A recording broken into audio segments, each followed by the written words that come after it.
This is absolutely mind-blowing. The entire world has been staring in absolute awe at images that have just been released from the James Webb Space Telescope, a $10 billion piece of equipment that traveled over 1.6 million kilometers to provide us with the sharpest and deepest glimpse into the cosmos, capturing light from over 13 billion years back into the history of our universe. And while there's been much admiration of the science and technology that has brought us these images, this is much more than just a photograph. As scientists are already pointing out themselves, this is a means towards further discovery and finding out answers to questions we still don't yet know. We see examples of structures that, honestly, we don't even know what they are. Like, what's going on here? And of all the questions that need to be answered, the most important question that needs to be addressed is, from where did all this come from? You see, as incredibly beautiful and mesmerizing this entire universe is, it still requires an explanation.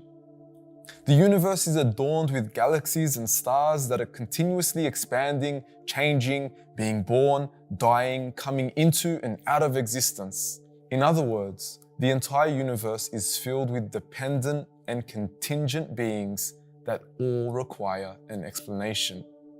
I mean, if this universe is 13.7 billion years old, then there clearly was a time when none of it existed. So where did it all originally come from? And who or what is sustaining all these dependent things in the universe?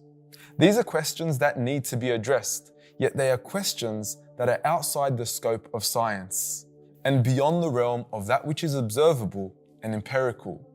And this is nothing against science, for there are many things that science can't explain. I mean, science can't explain consciousness, it can't explain from where the first cell come from, it can't give an answer for why there is life instead of no life, or why there is something as opposed to nothing.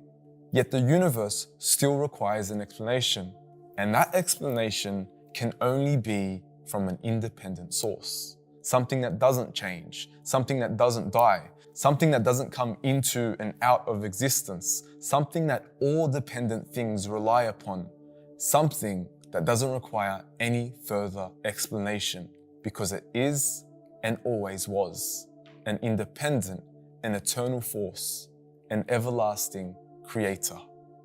So while we can very well and rightfully so admire the science that brought us this image of this magnificent scene, let us not forget the one who gave us the scene to begin with, Allah. He is the one. And you can go ahead and dismiss my claims and criticize me for bringing religion or theology into this, but let us not forget that it was this religion, Islam, that brought us much of what we know about the stars today. 2/3 of the stars in the sky with names have Arab names, a homage to the golden age of Islam. The father of modern optics, Ibn al-Haytham, who made way for the invention of the technology used in modern astronomy, was a Muslim. These are Muslims who were inspired by and driven by this book that constantly told them again and again and again to ponder over the universe and look into the sky for signs. A famous American astronomer once said, in the words of the famous Carl Sagan, somewhere something incredible is waiting to be known.